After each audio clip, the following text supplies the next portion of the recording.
Nous sommes de retour avec nos invités, Credo Tete Komi Mayaba et Francisco Napopura.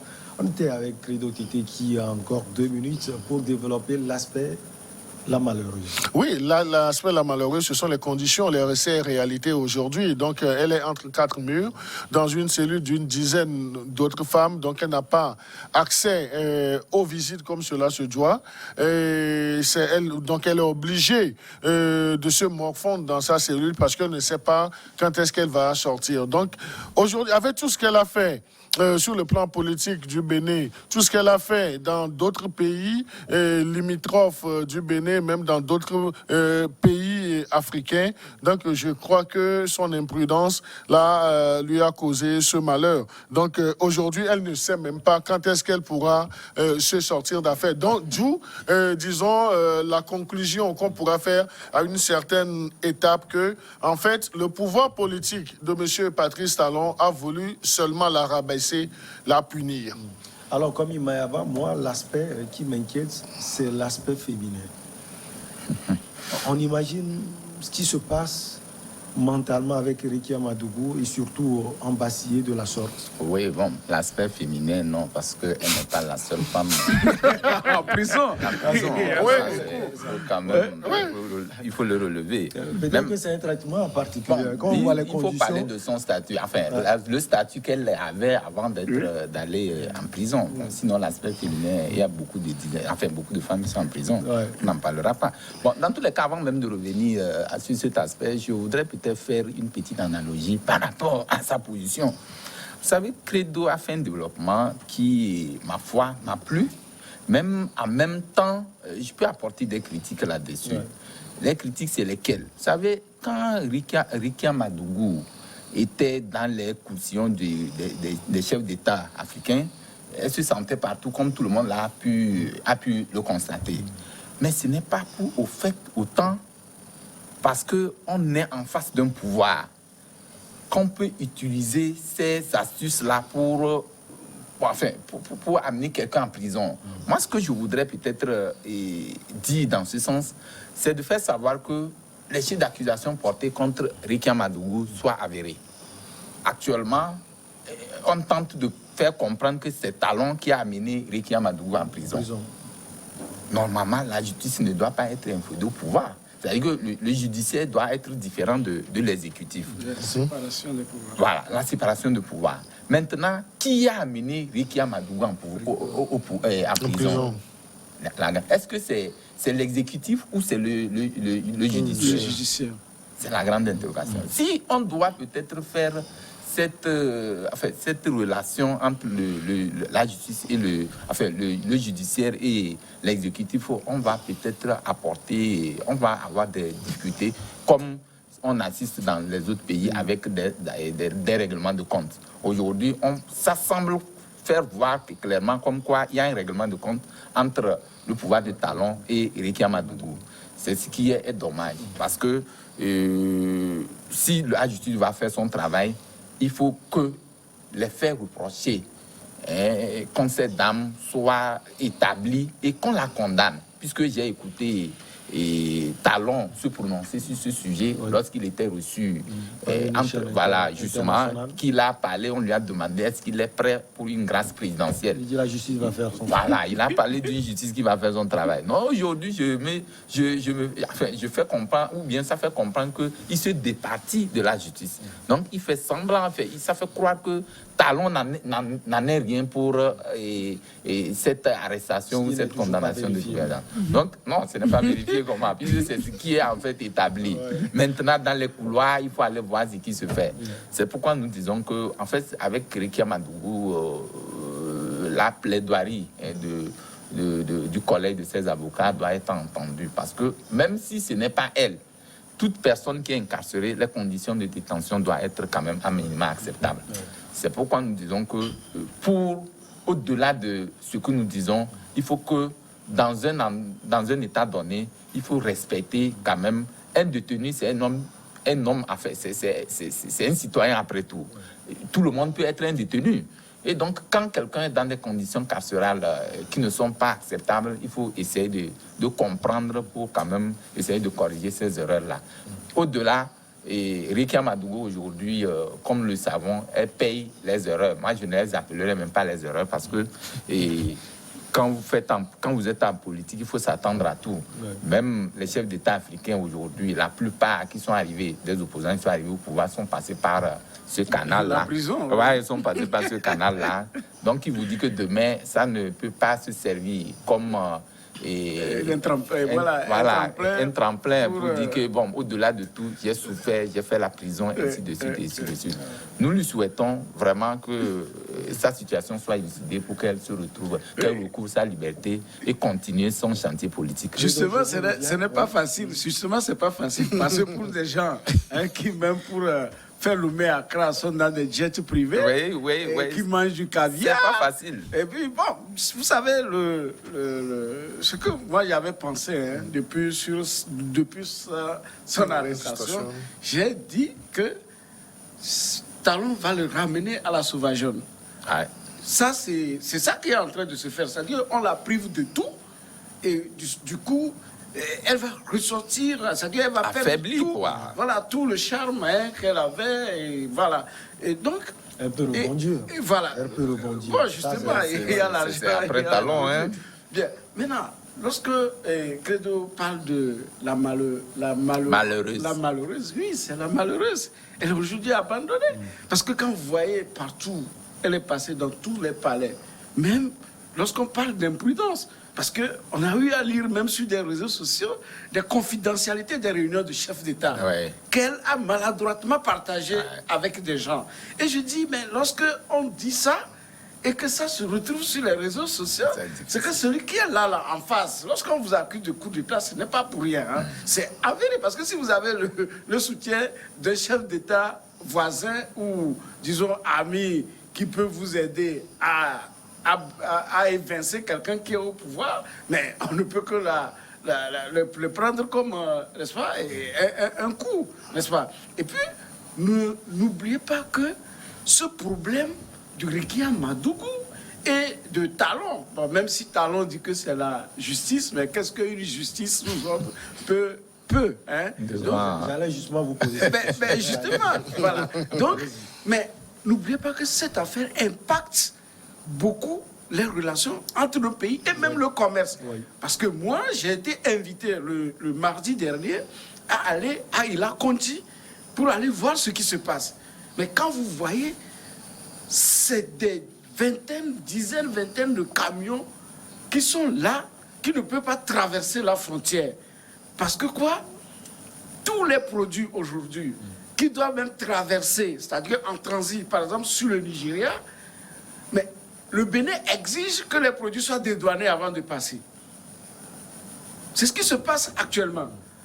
Et même les produits qui sont fabriqués dans la sous-région, qui sont exonérés de certaines taxes, obligatoirement doivent être dédouanés à plein pot avant de rentrer sur le territoire béninois. Vous pensez que ça va rendre un peu plus compliqué les relations entre le Togo et puis le Bénin? Ce n'est même pas que ça va, c'est déjà ce qui est en train de se faire. Je dis que si vous allez, moi je suis allé à Ila Conti le mardi pour aller constater, et j'ai posé la question aux transitaires et aux personnes ressources qui sont les agents de douane pour voir mais quelle est la situation des choses. Donc on n'est pas allé dans l'affaire Ricky Amadougou, mais seulement on nous a dit qu'aujourd'hui, voilà les décisions que le Bénin prend vis-à-vis des pays, surtout lorsque la marchandise va quitter le Togo pour traverser le Bénin, ou par exemple, la marchandise est destinée au Bénin, au lieu que ça soit dédouané avec certaines taxes en moins, le Bénin exige aujourd'hui que ça soit totalement... Il y a certains qui ont pu s'exécuter parce qu'ils ne peuvent pas retourner la marchandise, mais il y a d'autres, les camions sont là-bas, soit vont retourner, ils seront obligés. Donc, voyez-vous comment... Je peux vous poser une question? Oui. Est-ce qu'il y a ces mêmes conditions au niveau de la frontière entre le Bénin et puis le Nigeria? Ou de la frontière entre le Burkina Faso et le Bénin? Bon, je sais que vous n'êtes pas passé par ça. Le Niger et le Bénin. Le Niger, oui. Je n'ai pas encore eu, puisque c'est un dossier. C'est un dossier qu'on vient Oui.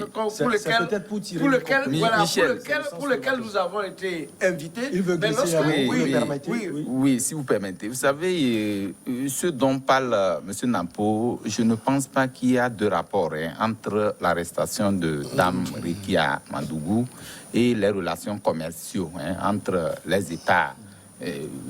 Entre les États. Entre-temps, souvenez-vous, quand il était agi du Nigeria qui avait fermé sa frontière avec le Bénin, où il y avait eu toute une vague de justement plusieurs mois, il a fallu des négociations entre le Nigeria et le Bénin afin que cette situation ne soit décantée. Aujourd'hui, je crois que, comme il le dit, je crois actuellement la frontière, elle est fermée entre le Togo et le Bénin actuellement. Je viens d'apprendre la nouvelle. Non, mais pas pour les marchandises qui doivent traverser, pour le transport des personnes. Et je vous dis que lorsque vous voyez la confidentialité, même des chefs d'État qui a été publié sur les réseaux sociaux, vous voyez que même le président nigérien, à l'époque, était pour, par exemple, soutenir Mme Rekia Madougou. Oui. La fermeture de la frontière par rapport Nigeria et Bénin peut avoir également ces sources là-bas, fragiliser le pouvoir béninois, même lorsque on nous évoque des raisons économiques. Parce que les raisons qui étaient évoquées à l'époque, c'était qu'il y avait des reversements, il y avait des importations, des reversements de marchandises au Nigeria. Et c'est pourquoi. Mais à l'époque, vous allez sentir qu'à un moment donné, l'État béninois avait commencé par sentir une flagellation. Mais après, ils se sont rendus compte qu'en fait, la fermeture de frontières ne peut pas être constituer seulement un chaos, mais ça peut constituer des opportunités. Et justement, ils ont essayé. Justement pourquoi, avec la l'échange continental africaine qui a eu lieu récemment, qu'on a inauguré, je crois, à Accra ici, c'était dans ce sens-là pour répondre aux soucis de ces pays-là. Actuellement, il ne doit pas avoir de l'arbitraire, parce que quand vous avez vos marchandises, c'est-à-dire que le libre, la libre circulation des personnes et des biens, c'est ce que les chefs d'État africains veulent sauvegarder en créant cette zone de libre-échange continentale africaine.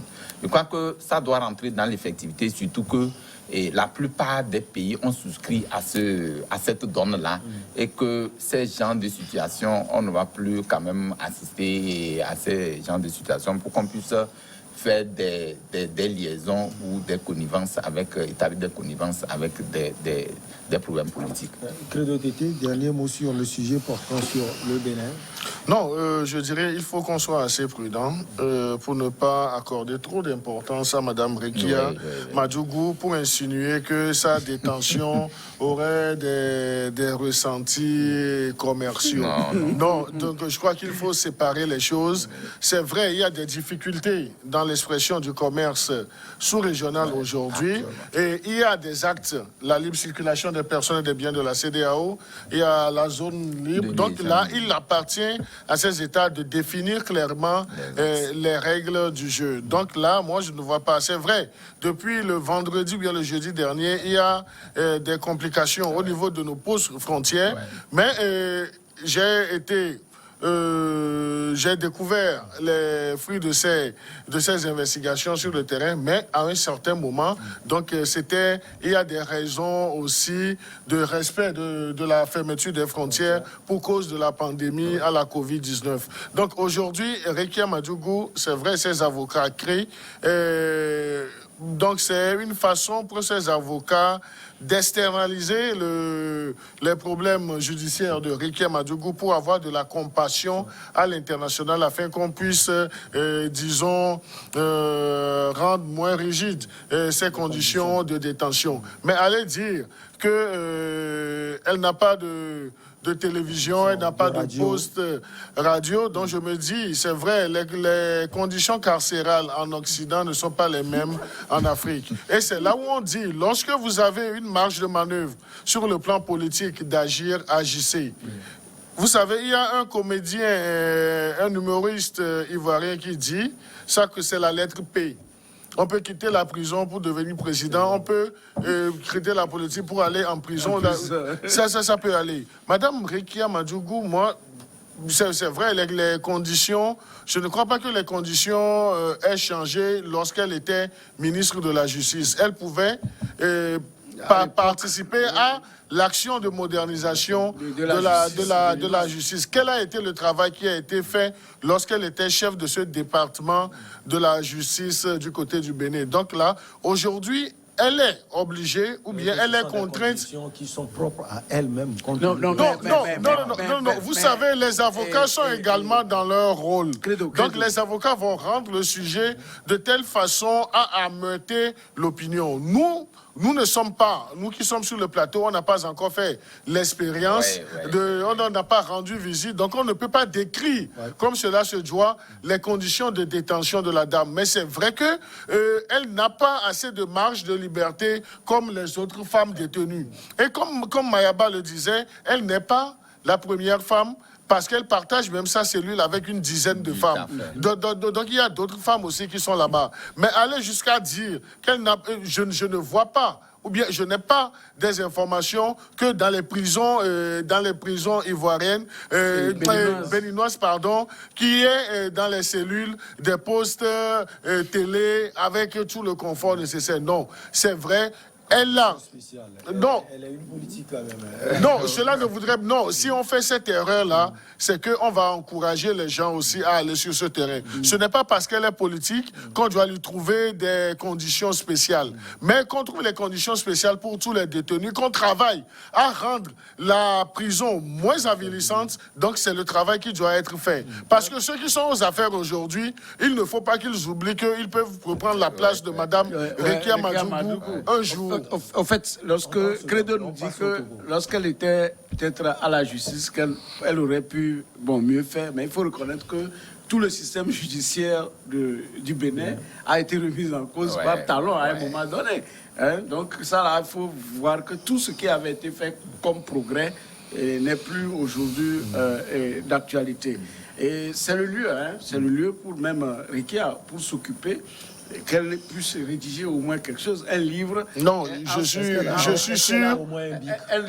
Non, je suis sûr qu'elle, quand elle sortira de prison, donc elle va publier un bouquin. Elle a la main, elle a l'écriture, donc elle nous racontera les conseils, conditions et qu'elle se rappelle également si elle a mis. Elle aussi, elle avait contribué à mettre des gens en prison. Voilà, qu'elle serve de leçon. Et à tous ceux qui sont dehors et qui pensent qu'ils sont les plus forts. Mais aujourd'hui, on a constaté que tous les activistes qui étaient sur les réseaux sociaux, je me rappelle à l'époque, lorsque vous lancez un mot sur une publication de Rekia Madougou, mais on vous machette totalement sur les réseaux sociaux. Ils ont tous disparu, mais il faut que au lieu qu'elle soit solidaire, malheureuse, que tous leur apportent sortent comme ils étaient. Oui, je voulais terminer, peut-être qu'il n'y a pas le temps. Non, vous n'allez pas terminer. Ce sujet particulièrement, c'est pour dire qu'en fait, la demande de ces avocats, surtout qu'elle est dans une cellule avec plus d'une dizaine de femmes, a supposé qu'on améliorait les conditions de détention de cette cellule. Ça profiterait à qui? À toutes ces femmes, à toutes ces femmes qui sont dans cette cellule. Or, nous disons quoi? Nous disons que ce qu'on demande, ou ce que les avocats demandent aujourd'hui, c'est les conditions de détention, en fait. C'est ce qu'ils demandent, à défaut, puisque dans leur première requête, ils avaient demandé que, vu ces conditions, ils avaient demandé une liberté provisoire. La justice avait rejeté cette demande de mise en liberté provisoire. Aujourd'hui, ça prouve à suffisance que quand vous êtes dans une cellule ou dans une organisation, vous êtes obligé de faire mieux pour que ça profite. Parce que, je le disais tantôt, la route de l'histoire, ça tourne. Ça peut, tu es ici, demain, tu peux retrouver de l'autre côté, les uns les autres l'ont dit. Donc, il faut faire de manière à ce que, qu'on parle d'une prison, que ça ne doit pas être un endroit... Voilà, ça ne doit pas être un enfer. Tout le monde peut y aller, mais ce n'est pas un endroit qu'on peut souhaiter. Pourquoi nous disons ici qu'on ne peut pas souhaiter à ton pire ennemi la prison? C'est justement les conditions de détention. Donc, Donc, il faut faire l'effort dans le cadre de la modernisation de la justice. Parce qu'il faut mettre de les moyens dans le sens là. Et aujourd'hui, les détenus qui sont là-bas, les gens sont là, pas parce qu'ils ont voulu. Il y a des situations qui les ont amenés là-bas, ou ainsi de suite et ainsi de suite. Nous demandons cela parce que chaque fois que nous sommes, il faut parler de la modernisation de cette justice, sur toutes les formes, hein, le cadre carcéral, les tests et tout ça là pour rendre un peu crédible. Oui, non, mais moi, je crois, si vous permettez. Oui, non, mais nous sommes conscients qu'il y a un sujet très intéressant sur le Togo, mais ce que nous débattons aussi. Oui, en 30 secondes, donc je crois que je vais faire le même plaidoyer que mon confrère Mayaba pour dire il faut arriver à humaniser nos centres de détention. Il faut que nos gouvernants pensent à humaniser, dans le cadre de la modernisation, à humaniser nos centres de détention. Donc là, ce n'est pas parce que la personne est en conflit avec la loi qu'il n'y a plus cette dignité humaine, que la personne est devenue, disons, un animal. Non, donc il va falloir qu'on travaille là-dessus. Nous ne sommes pas encore au stade des conditions carcérales en Europe, mais il faut que nous tendons vers ça. Donc on doit faire ce plaidoyer, et ce plaidoyer doit être fait, doit être porté par les hommes politiques qui sont aujourd'hui au pouvoir, parce qu'on ne sait jamais. Et puis, vous savez, ailleurs, lorsque ces gens VIP rentrent en prison, ça fait le plaisir même des détenus. Oui, Les déjà. autres détenus, parce qu'on améliore un peu les conditions, mais malheureusement, même la bouffe est améliorée, la télévision, ils ont tous les voitures. Mais c'est que nous parlons de prison. Même la condition de vie à l'extérieur. Imaginez, les gens gèrent le pouvoir, ils ne pensent même pas au centre de santé. Et on va parler du Togo des hôpitaux. Donc, il n'y a pas que les prisons qu'il faut améliorer. Il faut qu'on pense que lorsqu'on est à Djarpanga, on peut faire une crise et que le seul centre habilité à vous prendre en charge, premièrement, et vous stabiliser, c'est le centre de Djarpanga et non celui de Kara, par exemple. Les obligations assimilables au trésor, du trésor plutôt, émises par le Togo sur le marché financier régional, à titre, lui ont permis de mobiliser 27,5 milliards de francs CFA alors qu'il était à la recherche de 25 milliards. Les ressources engrangées devraient permettre au pays de relancer son économie durement affectée par la crise sanitaire liée à Covid-19. Francisco Napokura, vous gardez la parole. C'est une bonne nouvelle. Une bonne nouvelle pour l'économie togolaise, encore une mauvaise nouvelle parce que ça constitue. Non mais mon ami, on est en train d'agrandir le portefeuille de la dette extérieure. Vous savez que le Togo, c'est ce problème. C'est pourquoi même la dernière fois, quand vous suivez le commissaire général, je crois, des impôts, il avait même insinué ça, que en fait, les augmentations qu'on constate, que c'est pour permettre de payer la dette. Vous n'avez que 2 minutes. Voilà. Donc, tout le monde aura 2 minutes. Et vous savez, je ne sais même plus sur quel paradigme le Togo marche. Vous savez, Covid, on avait dit, on a un budget de 400 milliards. Et 400 milliards, ça fait déjà 30% environ du budget national. Est-ce que vous voyez, 35% en allant. Et on ne sait même pas comment c'est financé. D'accord, puisque personne ne nous a dit comment est-ce que ce budget de 400 milliards de Covid-19 sera financé. Aujourd'hui, on ne connaît pas le niveau de financement et on nous dit qu'on vient de lever encore 27 milliards. On attendait 26, on a levé 27 et on applaudit ça. Vous endettez le pays, vous endettez les gens. Et vous dites que c'est de bonnes nouvelles. Non, ce n'est pas de bonnes. Qu'est-ce qu'on va faire avec? On dit relance après Covid. Quel est le plan de relance après Covid? Personne ne le sait. Le plan va sans doute sortir.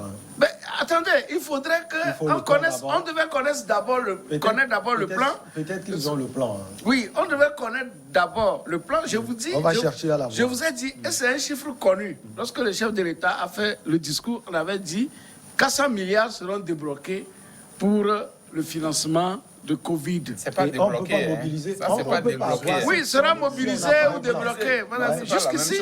Oui. Francisco, on ne peut pas avoir cette somme si on n'a pas un plan de relance de l'économie. Oui, mais le plan, personne ne connaît le plan. D'accord, ce plan, on ne devait pas être ici en train de dire où est ce plan. On devait avoir le plan et voir si les 27 milliards, mais qu'est-ce que les 27 milliards peuvent permettre à faire. Voilà, donc c'est ce qu'on dit. Sinon, ce n'est pas le sujet est passionnant. Hein? Oui, non, mais moi, j'ai suivi avec intérêt mon cher ami. Je sais qu'il est dans sa matière, mais je suis resté sur ma soif. Ouais. Je suis resté sur ma soif parce qu'il a essayé de faire des gymnastiques intellectuelle pour parler des estimations en termes de mobilisation pour gérer la pandémie de la Covid à ses débuts. Mais aujourd'hui, on me dit qu'il y a une levée de fonds. Une levée de fonds, il y avait, on ne peut pas passer à une levée de fonds sans avoir un plan, un plan d'exécution ou bien un plan de gestion de l'économie ou bien l'après-pandémie. Parce que si on n'a pas les arguments nécessaires, on ne peut pas susciter, disons, cet intérêt, cet engouement-là. Donc là, lever une telle somme, ce n'est pas jouer à la loterie pour essayer de gagner. Donc c'est que le dossier... Donc pour vous, le plan est là. Et il sera exécuté. Non, obligatoirement, le plan est là et le plan doit être exécuté. Et c'est là où on va juger sur les résultats. Parce qu'on doit évaluer à partir d'un plan. Est-ce que le plan a été mis en œuvre? Et vous savez, ce n'est pas facile. Il y a même des pays qui ont lancé des appels de levée de fonds, mais qui n'ont pas pu atteindre cette cagnotte-là. Donc, c'est-à-dire que lorsque ce n'est pas bien ficelé, ça n'atteint pas les résultats. Nous, on a la chance aujourd'hui que dans la gestion, dans l'expression économique, le Togo fait des efforts actuellement. Mais ce qu'on va demander à nos dirigeants, de 25 milliards, on est parti à 27,5. Ça, c'est 2,5 milliards de plus. Ça, c'est déjà un point positif. Mais là où nous devons être regardants, c'est dans l'exécution ou bien dans l'emploi même de cette mobilisation. Et je voudrais terminer en 10 secondes pour dire... Lorsque mon cher ami et mon cher frère parlent que personne ne connaît le plan, mais je crois que nous sommes tous journalistes. Donc là, on peut nous reprocher de n'avoir pas cherché à avoir l'information. Il peut le faire en sa qualité de gestionnaire économiste. Ce n'est pas venu pour dire non. Le plan là ne peut pas être affiché à la colonne de la paix. Il faut poser les bonnes questions aux bons endroits. Donc d'où ma requête, si on peut ramener ce sujet. On va aller à l'information, on va revenir sur ce plateau pour débattre de ce sujet. Sinon, c'est trop facile de vouloir noircir à tout moment son pays, de l'accuser, même s'il y a des pas de marche qui sont satisfaisants. Oui, nous sommes dans la relance... non, c'est 2 minutes. Oui. nous sommes dans la... Bon, voilà, parce que lui, a monopolisé la parole. Nous sommes en train d'aller vers la relance post-Covid. Vous savez que le chef de l'État a effectué un voyage dans ce sens récemment à Côte d'Ivoire, où les chefs d'État se sont... Voilà, où c'est là qui a été décidé. C'est pourquoi l'UMOA a accordé cette enveloppe de 27 milliards au Togo. 27 milliards 5 au Togo. Aujourd'hui, si vous regardez la mobilisation des fonds sous-régionaux, est estimée à 408 milliards de francs CFA pour le Togo, sur un pourcentage de 28% que nous devons payer à ces partenaires financiers. Donc aujourd'hui, je crois que si vous avez l'argent et qu'on dit que l'argent que vous avez, ça ne vous sert pas, alors que vous savez que notre économie est vraiment à terre, je pense que ça doit poser un problème de bon sens. Aujourd'hui, nous savons que nous avons la vie chère, elle est là. Il y a beaucoup de situations dont nous avons besoin de l'argent pour relancer notre économie. La relance de l'économie, je crois que c'est une matière fondamentale. Il faut les moyens pour relancer cette économie. Il y a aussi des structures internes qui sont mobilisées. Par exemple, quand vous parlez de... Je ne voudrais même pas revenir là-dessus. Le PND avec son plan et la plateforme d'industriel d'agriculture qu'on est en train de faire de manière à ce que qu'on ait des ressources humaines nécessaires pour mettre en exécution ce plan. Merci. Je crois que ça peut aider le Togo de façon beaucoup plus crédible à aller de l'avant pour que le Non, Togo... non, mais non, c'est mais qu'on moi dit, je crois que c'est l'occasion, c'est l'occasion de rappeler à notre cher, Quand vous laissez la corruption, quand vous laissez la corruption, qu'il aille faire les recherches et puis on se retrouve le jeudi prochain sur ce plateau. Quand on ne lutte pas contre la corruption, toute mobilisation de je suis d'accord pour... rentrer dans les puissances Oui, des je gens. suis C'est ce qu'on est en d'accord. train de dire. Je suis Seulement on n'a d'accord pas le temps qu'on puisse... de...